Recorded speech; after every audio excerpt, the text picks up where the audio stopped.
Listen carefully because in the last 48 hours something happened that most trade experts believed would never happen. The Trump administration made a move that breaks nearly every principle of international trade law and could reshape the relationship between the United States and Canada for generations. Here's what actually happened. In the United States, there's a trade law provision called Section 301. Most people haven't heard about it, and mainstream media is barely covering the story. But this decision could have massive consequences. Section 301 allows the U.S. president to investigate and retaliate against what he considers unfair trade practices by foreign countries. And it can be done unilaterally, without Congress, without international arbitration, and without the usual checks and balances. 48 hours ago, Donald Trump invoked Section 301 against Canada. The investigation targets Canadian digital services taxes, Canadian dairy policies, and Canadian environmental regulations that the administration claims discriminate against American businesses.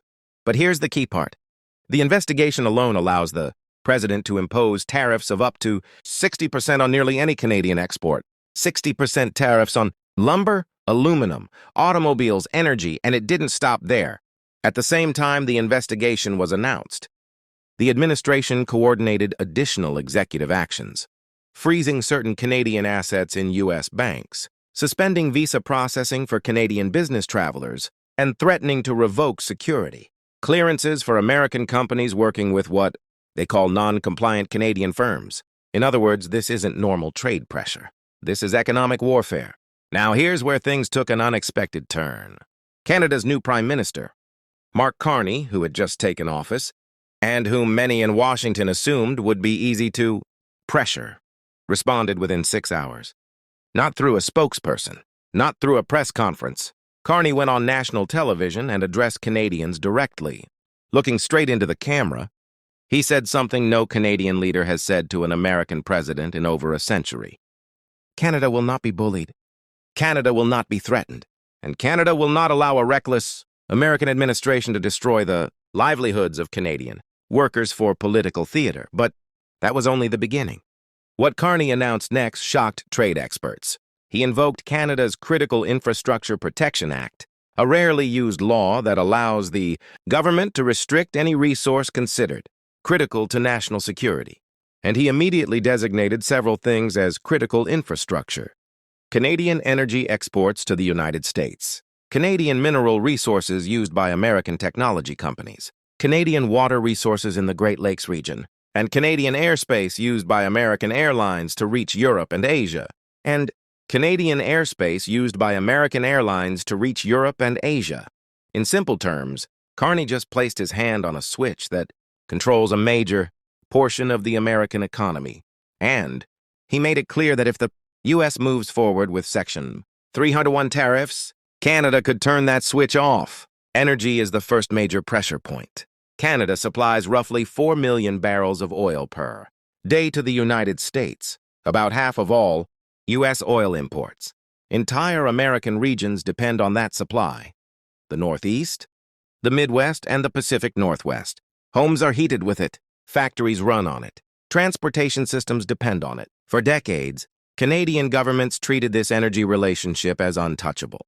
The assumption was that cutting energy exports would hurt Canada just as much as it hurt the United States.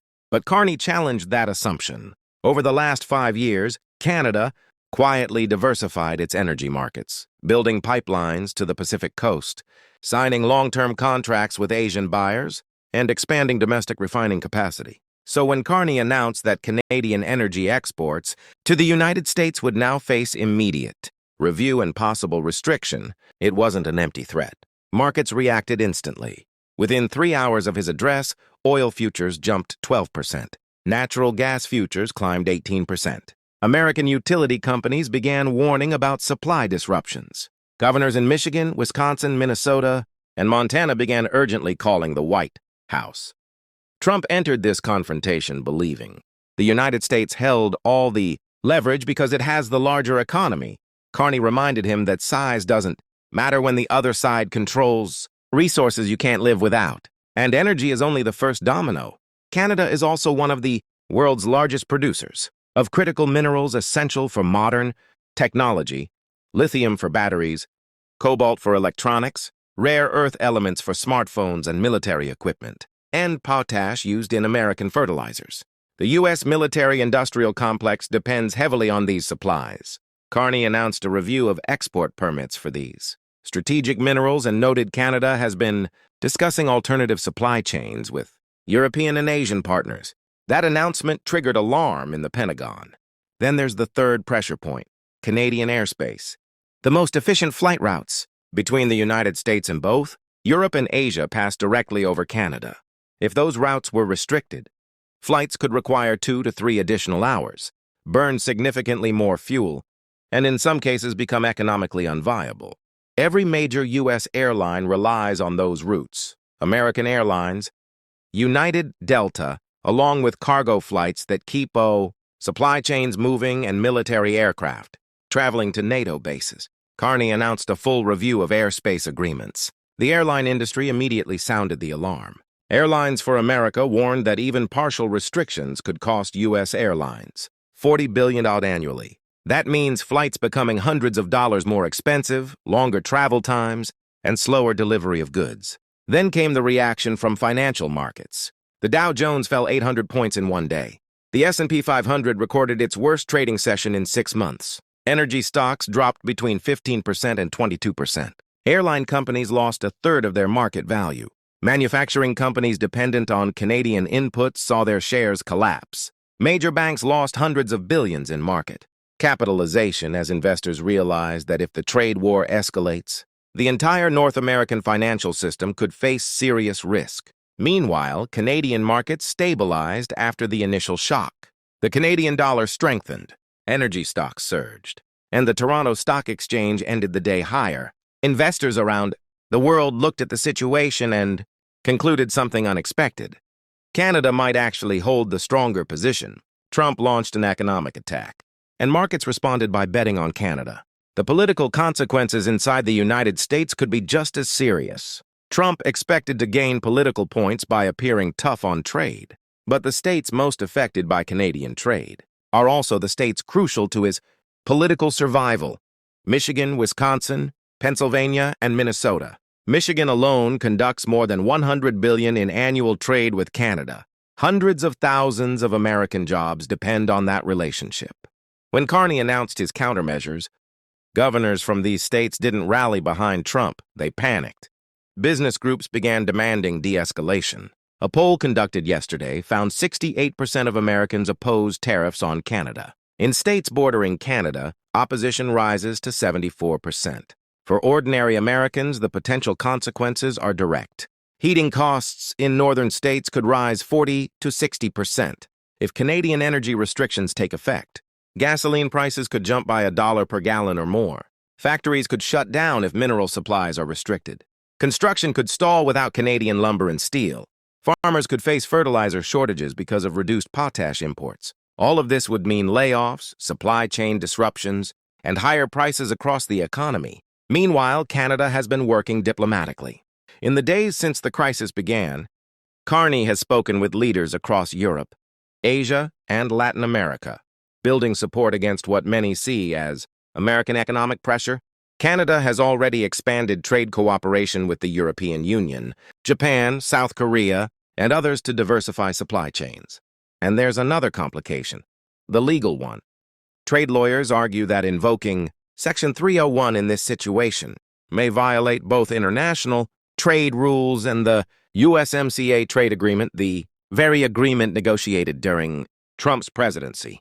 Canada has already filed a formal challenge through USMCA procedures and is preparing a case at the World Trade Organization. Many experts believe Canada would likely win those disputes. But even if tariffs are eventually withdrawn, the economic damage and diplomatic fallout could already be done. The best-case scenario is that market pressure forces the U.S. administration to step back within weeks. The worst-case scenario is escalation, tariffs imposed, countermeasures activated, and a full economic conflict between two of the world's closest allies. Because even if the crisis eventually resolves, something fundamental has already changed. Trust between the United States and Canada has been shaken, and the rest of the world is watching closely. If the United States can turn against its closest ally this quickly, every country that depends on American trade will begin reconsidering that relationship. That's the long-term consequence of what we're witnessing now, a moment that could reshape alliances, trade systems, and economic power for years to come. अस्सलामुअलैकुम दोस्तों, जो है कि आपको हमारी video अच्छी लगी हो तो जो है कि हमारी वीडियो को लाइक कर दें और हमारे चैनल को भी लाजमी से सब्सक्राइब कर दें। और दोस्तों जो है कि आपको ऐसी वीडियो चाहिए तो हमारे चैनल को सब्सक्राइब कर दें और जो है कि बेल के आइकन को प्रेस करके ऑल पे सिलेक्ट कर लें ताकि ऐसे मज़ीद वीडियोस आपके पास पहुंचते रहें। तो चलिए दोस्तों जो है कि मिलते हैं अगली वीडियो में। तो आपने हमारे चैनल को लाजमी से सब्सक्राइब कर देना है और हमारी वीडियो को भी लाइक कर देना है। तो अल्लाह हाफिज़ दोस्तों, अगली वीडियो में मिलते हैं।